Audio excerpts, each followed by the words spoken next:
ಈಗ ಇತ್ತೀಚೆಗೆ ನಾನೇನು ಮಂಡ್ಯ ಲೋಕಸಭೆ ಚುನಾವಣೆಗೆ ನಿಲ್ಲಬೇಕಾದಂತ ಅನಿವಾರ್ಯ ಪರಿಸ್ಥಿತಿ ನನ್ನ ಪಾಲಿಗೆ ಬಂತು. ನಾನು ನಿಲ್ಲಬಾರದು ಅಂತ ಇದ್ದವನು.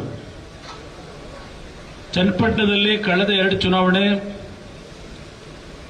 ತಮ್ಮ ಆಶೀರ್ವಾದದಲ್ಲಿ ಶಾಸಕನಾಗಿ ಆಯ್ಕೆಯಾಗಿ ಮುಖ್ಯಮಂತ್ರಿಯಾಗಿ ಒಂದು 14 ತಿಂಗಳು ಕೆಲಸ ಮಾಡಲಿಕ್ಕೆ ಅವಕಾಶ ದೊರಕಿತು.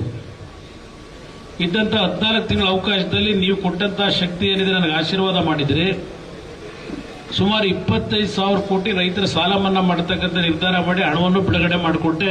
ಇಡೀ ರಾಜ್ಯದ ನಮ್ಮ ರೈತರ ಸಾಲ ಮನ್ನಾ ಯೋಜನೆ. ವೇದಿಕೆ ಮೇಲೆ ಯೋಗೀಶ್ ಅವರು ಇದ್ದಾರೆ, ನಾವು ಯೋಗೀಶ್ ಅವರು ಇಬ್ಬರು ಒಂದು ಕಾಲದಲ್ಲಿ ನೇರವಾಗಿ 2 ಚುನಾವಣೆಗಳನ್ನು ಎದುರಿಸಿದ್ದೇವೆ. ಈಗ ನಾವು ಬಿಜೆಪಿ ಮತ್ತು ಜೆಡಿಎಸ್ ಪಕ್ಷಗಳ ಹೊಂದಾಣಿಕೆ ಆದಂಥ ಹಿನ್ನೆಲೆಯಲ್ಲಿ ಒಟ್ಟಾಗಿ ನಾವು ಕೆಲಸ ಮಾಡತಕ್ಕಂಥ ಒಂದು ವಾತಾವರಣ ಇವತ್ತೇನು ನಿರ್ಮಾಣ ಆಗಿದೆ. ನಾನು ತಾಲೂಕಿನ ಜನತೆಯಲ್ಲಿ ಮನವಿ ಮಾಡ್ತೇನೆ, ಈ ತಾಲೂಕಿನ ಜನ ವಿಶೇಷವಾಗಿ ಅತ್ಯಂತ ಸ್ವಾಭಿಮಾನಿ ಜನಗಳು. ನೀವು ಶ್ರಮಪಟ್ಟು ಕೆಲಸ ಮಾಡಿ ನಿಮ್ಮ ಕುಟುಂಬವನ್ನ ಗೌರವಯುತವಾಗಿ ಬದುಕತಕ್ಕಂಥ ಒಂದು ವಾತಾವರಣವನ್ನು ಸೃಷ್ಟಿ ಮಾಡ್ಕೊಂಡಂಥವರು ಈ ಜಿಲ್ಲೆಯಲ್ಲಿ ಪ್ರಥಮ ಸ್ಥಾನದಲ್ಲಿ ಇರ್ತಕ್ಕಂಥದ್ದು ನಮ್ಮ ಚನ್ನಪಟ್ಟಣ ತಾಲೂಕಿನ ಜನ ಅಂತಕ್ಕಂಥದ್ದು ನಾನು ಪ್ರಥಮವಾಗಿ ರಾಜಕಾರಣಕ್ಕೆ ಏನು ಕಾಲಿಟ್ಟೆ. 95-96ರಲ್ಲಿ ಅವತ್ತು ವರದೇಗೌಡರು ಶಾಸಕರು. ಅದಕ್ಕಿಂತ ಮುಂಚೆ ಬೀಜಲಿಂಗೇಗೌಡರು ದೇವೇಗೌಡರ ಜೊತೆ ವಿರೋಧ ಪಕ್ಷದ ನಾಯಕರೇನಿದ್ರು ಅವರಿಬ್ಬರು ಒಟ್ಟಾಗಿದ್ದಂಥ ಸಂದರ್ಭದಲ್ಲೂ ನಾನು ಹತ್ತಿರದಿಂದ ಚನ್ನಪಟ್ಟಣ ತಾಲೂಕಿನ ಒಂದು ಪರಿಚಯ ಇಟ್ಟುಕೊಂಡಿದ್ದೇನೆ. ಪ್ರಥಮ ಬಾರಿಗೆ ನನಗೆ 96ರಲ್ಲಿ ಲೋಕಸಭೆಗೆ ಕಳಿಸ್ತಕ್ಕಂಥದ್ರಲ್ಲಿ ನಿಮ್ಮ ಪಾಲು ಬಹಳ ದೊಡ್ಡದಿದೆ. ಚನ್ನಪಟ್ಟಣ ತಾಲೂಕಿನ ಜನತೆ, ಈ ಜಿಲ್ಲೆಯ ಜನತೆ ನನಗೆ ರಾಜಕೀಯವಾಗಿ ಜನ್ಮ ಕೊಟ್ಟಂಥದ್ದನ್ನ ನಾನು ಬದುಕಿರೋವರೆಗೂ ಮರೆಯೋಲ್ಲ. ನಾನು ಇವತ್ತು ಈ ಕಾರ್ಯಕ್ರಮಕ್ಕೆ ಬರಬೇಕಾದ್ರೆ ಬೆಳಗ್ಗೆಯಿಂದ ಬಹುಶಃ ಇಲ್ಲಿ ಕೆಲವು ಹೆಣ್ಣುಮಕ್ಕಳು ಸಹ ಬೆಳಗ್ಗೆ ಬಂದಿದ್ರು ಮನೆ ಹತ್ರ. ಸುಮಾರು 1,500 ಜನದ ಮೇಲೆ ಬೆಳಗ್ಗೆ 8 ಗಂಟೆಯಿಂದ ಜನಗಳನ್ನ ಭೇಟಿ ಮಾಡತಕ್ಕಂಥ ಅನಿವಾರ್ಯತೆ ನನಗೆ. ಮಂಡ್ಯ ಚುನಾವಣೆಯಲ್ಲಿ ಅಲ್ಲಿಯ ಜನ ಇವತ್ತೇನು ನನ್ನನ್ನು ಆಯ್ಕೆ ಮಾಡಿದ್ರು, ಇಲ್ಲ ಮತ್ತೆ ನಾನು ರಾಜೀನಾಮೆ ಕೊಡಬೇಕಾದಂಥ ಅನಿವಾರ್ಯ ಪರಿಸ್ಥಿತಿ ಉದ್ಭವ ಆಗಿದೆ. ರಾಜೀನಾಮೆ ಕೊಟ್ಟಿದ್ದೇವೆ. ಈಗ ಅಲ್ಲಿಯ ಜನ ನನಗೇನು ಆಯ್ಕೆ ಮಾಡಿ ಇವತ್ತು ಕೇಂದ್ರದಲ್ಲಿ ನರೇಂದ್ರ ಮೋದಿಯವರ ನೇತೃತ್ವದಲ್ಲಿ ಒಂದು ಮಂತ್ರಿಯಾಗಿ ಕೆಲಸ ಮಾಡತಕ್ಕಂಥ ಒಂದು ವಾತಾವರಣ ನಿರ್ಮಾಣ ಆಗಿದೆ. ನಾನಿವತ್ತು ಕೇಂದ್ರದಲ್ಲಿ ಮಂತ್ರಿ ಆಗಿರ್ತಕ್ಕಂಥದ್ದೇನಿದೆ,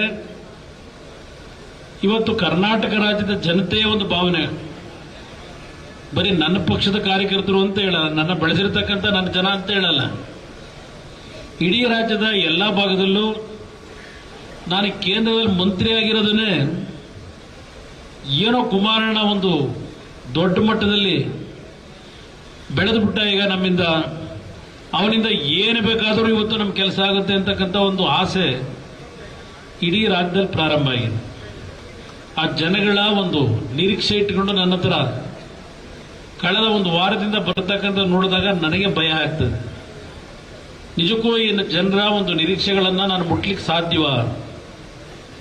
ಇದನ್ನು ನಾನು ನೆನೆಸ್ಕೋತೀನಿ. ಭಯ ಆಗುತ್ತೆ. ಒಂದು ಕಡೆ ಕೇಂದ್ರದಲ್ಲಿ ಇವತ್ತೇನು ಮಂತ್ರಿ ಆಗಿದ್ದೇನೆ, ಬಹಳ ಜನ ಆಸೆ ಇತ್ತು. ಮಂಡ್ಯ ಜಿಲ್ಲೆ ನಮ್ಮ ರಾಮನಗರ ಜನ, ಕುಮಾರಣ್ಣ ಇವತ್ತು ಕೇಂದ್ರದಲ್ಲಿ ಮಂತ್ರಿ ಆದರೆ, ಕೃಷಿ ಇಲಾಖೆ ಸಚಿವರು ಆದರೆ ನಮಗೆಲ್ಲರಿಗೂ ರೈತರಿಗೊಂದು ಒಳ್ಳೇದಾಗ್ತದೆ ಅಂತಕ್ಕಂಥದ್ದು ಬಹಳ ಆಸೆ ಪಟ್ಟಿದ್ರಿ. ಆದರೆ ನನಗೆ ಅಂತಿಮವಾಗಿ ಇವತ್ತೇನು 2 ದೊಡ್ಡ ಇಲಾಖೆಗಳನ್ನು ನರೇಂದ್ರ ಮೋದಿ ಅವರು ಕೊಟ್ಟಿದ್ದಾರೆ. ಬೃಹತ್ ಕೈಗಾರಿಕೆ ಮತ್ತು ಉಕ್ಕು ಸಚಿವನಾಗಿ ಇದು ಅತ್ಯಂತ ಸವಾಲು ಕಠಿಣವಾದಂಥ ಮಾರ್ಗ. ಇದು ಅದೇ ನನಗೆ ಹೋಗಬೇಕಾಗಿರೋದು. ಕೇಂದ್ರ ಸರ್ಕಾರದಲ್ಲಿ ರಾಜ್ಯದ ಆಡಳಿತ ಇರತಕ್ಕಂಥದ್ದು ಒಂದು ರೀತಿ, ಕೇಂದ್ರದ ಆಡಳಿತವೇ ಬೇರೆ ರೀತಿ ಇದೆ. ನಾನು ಅಲ್ಲಿಯ ಆಡಳಿತಕ್ಕೆ ಸ್ವಲ್ಪ ಹೊಂದಾಣಿಕೆ ಮಾಡ್ಕೋಬೇಕಾದ್ರೆ ಆ ಸಿಸ್ಟಮ್ನಲ್ಲಿ ಸ್ವಲ್ಪ ಸಮಯ ಬೇಕಲ್ಲಿ.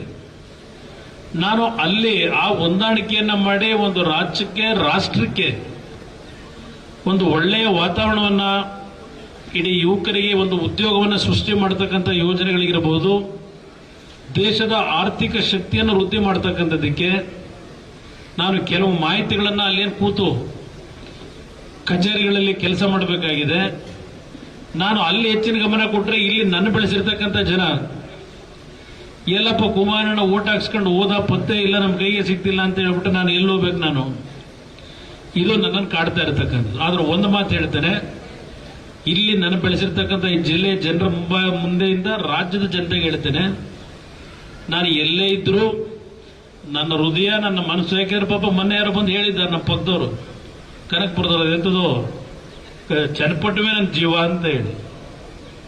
ಏನೋ ಈಗ ಹೊಸದಾಗಿ ಜೀವ ಶುರುವಾಗ್ಬಿಟ್ಟಿದೆ ಚನ್ನಪಟ್ಟಣದ